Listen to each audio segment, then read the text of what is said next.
ओम शांति। विधि आयोग को झूठी कसम के बारे में ज्ञापन।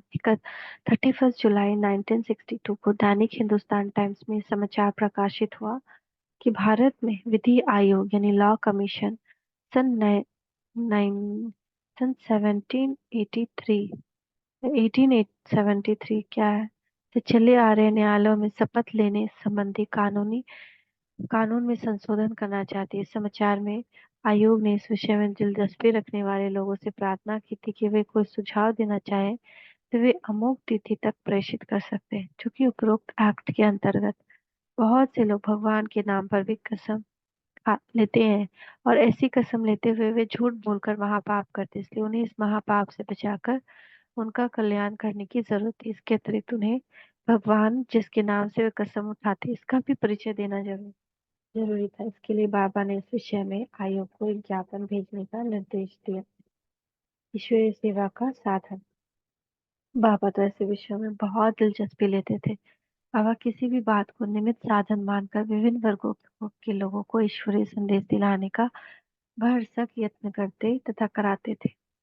ईश्वरीय संदेश देने के लिए यदि किसी सभा का आयोजन करने अथवा कुछ छपवा कर बांटने पर काफी खर्च भी हो तो बाबा उसके लिए भी सदा तैयार रहते थे। बाबा कहते थे ये तो शिव बाबा का कार्य है। उसने तो भक्ति मार्ग में सांवल शाह की हुंडी सकारी थी। यह आख्यान प्रसिद्ध है। अब तब उसका अपना तो कोई कार्य आर्थिक कारणों से कभी भी नहीं रुक सकता। बाबा ने समस्त तन मन धन इस सेवा के लिए समर्पित किया था। वे कहते थे कि भोजन के खर्च में से निकालकर भी ईश्वरीय से संदेश देने का कार्य पर खर्च करना पड़े तो भी करना चाहिए। तब बाबा ने इस विषय को लेकर भी एक ज्ञापन भेजने तथा इसकी प्रतियां छपवा कर बांटने के लिए कहा।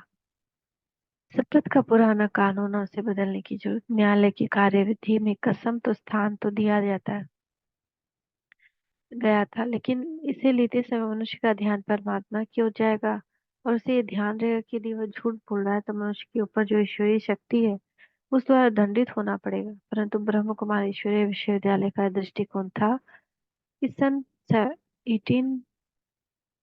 1783 से शपथ कानूनी जो कानून चलता आ रहा उसमें किन्हीं सुनिश्चित एवं युक्त शब्दों में शपथ का रूप निर्धारित नहीं किया हुआ है, क्योंकि उसमें यह बात उच्च न्यायालयों पर ही छोड़ दी गई थी कि शपथ का रूप अर्थात उसका शब्द रचना वे जैसा उचित समझे निर्धारित कर ले। इसके परिणाम स्वरूप कसम की प्रचलित शब्द रचना ऐसी थी कि उस कसम के आधारभूत जो भाव था कि कसम लेने वाला भगवान द्वारा दंडित होने के डर से झूठ न बोले, इसका प्राय अभाव ही हो गया था। अब केवल कसम एक रस्म बन गई थी। शपथ लेते समय कसम उठाने वाले की अंतरात्मा पर कोई ऐसा प्रभाव नहीं पड़ता था जिसके फलस्वरूप वह झूठ बोलने से हटकर रह सके। अतः इसमें कसम का उद्देश्य ही पूरा नहीं होता था। दूसरी बात यह कि न्यायालय में कसम उठाने का जो उपरोक्त उद्देश्य बताया गया है उससे यह तो स्पष्ट है ही कि आत्माओं का अस्तित्व अलग अलग है और परमात्मा का अलग, और कि परमात्मा सदा सत्य स्वरूप है और संपूर्ण रीति से न्यायमूर्ति है। कसम के कानूनों रूप में यह भी माना गया है कि झूठ के लिए परमात्मा मनुष्य को दंड देने वाला और सत्य का फल देने वाला अर्थात वह आत्माओं से भिन्न एवं उच्च है। परंतु ये बात तो सर्वज्ञात है कि अद्वैतवादी लोग जो आत्मा और परमात्मा को एक ही सत्ता मानते हैं कसम तो वे भी लेते हैं। स्पष्ट है कि ऐसे लोगों का कसम लेना तो निरर्थक है, क्योंकि उन द्वारा कसम लेने का भाव तो यह निकलता है कि गोया वे स्वयं अपनी कसम खाते हैं।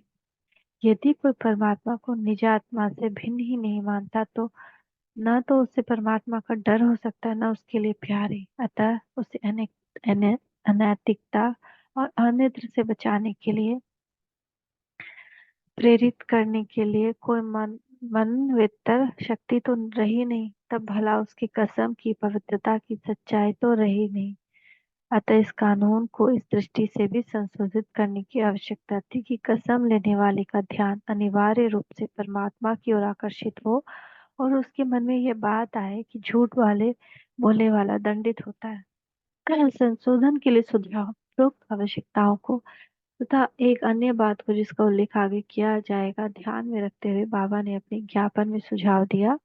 इस कानून के अंतर्गत कसम में जहाँ गॉड शब्द का प्रयोग हुआ, वहाँ इस शब्द गॉड के बाद धर्मराज शब्द का भी प्रयोग किया जाए। धर्मराज यानी सुप्रीम और डिवाइन जस्टिस। एक अन्य आवश्यक बात, विधि आयोग को लिखा गया कि कसम के विषय में ध्यान देने की योग्य यह बात यह भी है, जो लोग न्यायालय में भगवान के नाम पर कसम लेते हैं, उन सभी के मन में परमात्मा के बारे में एक ही मान्यता तो है नहीं।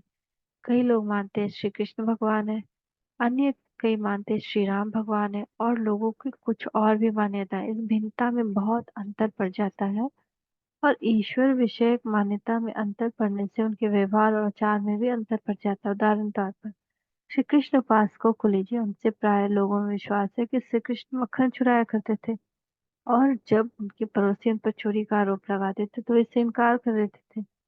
कृष्ण प्रेमी भी यह मानते हैं कि उनकी 108 पटरानियां थी, कि वे रुक्मणी का अपहरण करके ले गए थे। उन्होंने गोपियों को उसके स्नान के समय उनके वस्त्र चुरा लिए थे। श्री कृष्ण संबंधी आख्यानों में तो ऐसा भी लिखा है कि अर्जुन के अंतरात्मा के विरुद्ध श्री कृष्ण ने अर्जुन को कौरवों के विरुद्ध हिंसा युक्त युद्ध करने के लिए राय दी थी, और द्रोणाचार्य की मृत्यु के निमित्त युधिष्ठिर को झूठ भी बोलने का सुझाव दिया था। श्री कृष्ण की जीवन कहानी में इस प्रकार के और भी बहुत से वृतांत प्राय बताए जाते हैं, और लोग उन वृतांतों को अलौकिक तथा दिव्य मानते हैं तथा उनसे प्रेरणा पाने की इच्छा रखते हैं। उन सब का उल्लेख किए बिना ही उपरोक्त से इतना स्पष्ट है कि इन आख्यानों में विश्वास करने वाले तथा इन्हें दिव्य चरित्र मानने वाले स्वयं भी तो झूठ बोल सकते हैं, और दूसरे किसी हिंसात्मक कार्य के लिए प्रोत्साहन या सहयोग भी दे सकते हैं। अनेक नारियों से अवैध संबंध भी कायम कर सकते हैं तथा चोरी और अन्य सामाजिक आदतों में भी मन लगा सकते हैं, क्योंकि उनके मन में यह विचार आ सकता है कि जबकि श्री कृष्ण जैसा महापुरुष ऐसा कर सकते हैं, तब जबकि वे तो समान एवं पतित मनुष्य, उनसे तो ऐसा कार्य हो जाना कोई अनहोनी बात नहीं। अब तो इस विचारधारा के लोग हैं, वे न्यायालय की रस्म के तौर अथवा लोगों पर अपनी सच्चाई का प्रभाव डालने के लिए भगवान के नाम का कसम तो ले लेंगे, लेकिन कसम लेते समय सत्य बोलने के लिए अपने ऊपर कोई नैतिक कर्तव्य नहीं मानेंगे।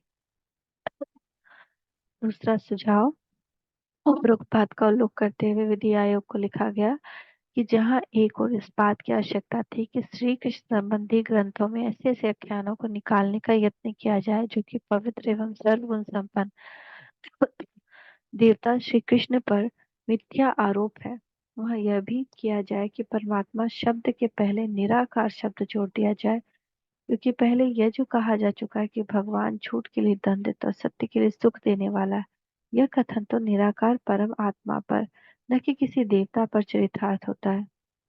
न कृष्ण थोड़ी देवता किसी को आएगा दंड देने, और निराकार परमात्मा में सर्व धर्मावलंबियों की अवस्था आस्था है भी है। और विशेष बात यह है कि निराकार परमात्मा पर चरित्रहीनता का कोई भी आरोप नहीं लगाया जा सकता। तीसरा सुझाव, कानून में सच्चे बयान के बारे में आधारभूत मान्यता यह है, बयान देने वाला को उस बयान में प्रयुक्त शब्द और उसके भाव के परिणाम मालूम होने चाहिए। अतः भगवान के नाम पर ली गई कसम तो अस्पष्ट और निरर्थक हो जाती है, जब तक कि इसमें भगवान शब्द की कोई सुस्पष्ट शब्दों में सुनिश्चित परिभाषा अथवा व्याख्या न हो। इस बात को सिद्ध किया जा सकता है जब तक कि किसी धर्म को, किसी व्यक्ति को परमात्मा के दिव्य नाम, दिव्य रूप, दिव्य धाम, दिव्य कर्तव्य का सही ज्ञान न हो, तब तक ये कसम परमात्मा की तरफ उसका ध्यान स्पष्ट रूप से आकर्षित नहीं कर सकती। अतः बाबा की मार्ग प्रदर्शना के अनुसार विधि आयोग की यह राय दी गई कि वे इस कसम में परमात्मा के बारे में इस प्रकार की कुछ शब्द भी जोड़ें जिससे उसको परिचय मिले। इस विषय पर आयोग को लिखे गए ज्ञापन में स्पष्ट करके बताया गया कि परमात्मा के, कैसे परमात्मा के ज्योति रूप, बिंदु रूप की पहले सभी धर्मों में मान्यता रही है। स्पष्टीकरण देने के बाद आयोग को निम्न प्रकार की कसम सुझाई गई। मैं त्रिमूर्ति, गीता ज्ञानदाता धर्मराज, ज्योति बंधु परमात्मा शिव के नाम से कसम खाता हूँ कि मैं सच बोलूंगा और पूर्णतः सच बोलूंगा, जिसमें रत्ती भर भी झूठ नहीं हो। इसके अतिरिक्त विधि आयोग को परमात्मा की निम्नलिखित परिभाषा जोड़ने के लिए कहा गया। इस कानून में जहाँ भी परमात्मा शब्द का प्रयोग हुआ, वह यह शब्द ज्ञान के सागर, प्रेम के सागर, शांति के सागर, आनंद के सागर, सर्वशक्तिमान निराकार ज्योति बिंदु परमात्मा शिव का वाचक है, जो कि सब आत्माओं का परम पिता है, परम धाम का वासी है, गीता ज्ञान दाता है, और झूठ को दंड तथा सच के लिए सुख देने वाला है। फिर आगे और क्या सुझाव दिया बाबा ने, हम कल देखते हैं। ओम शांति, ओम शांति, ओम शांति।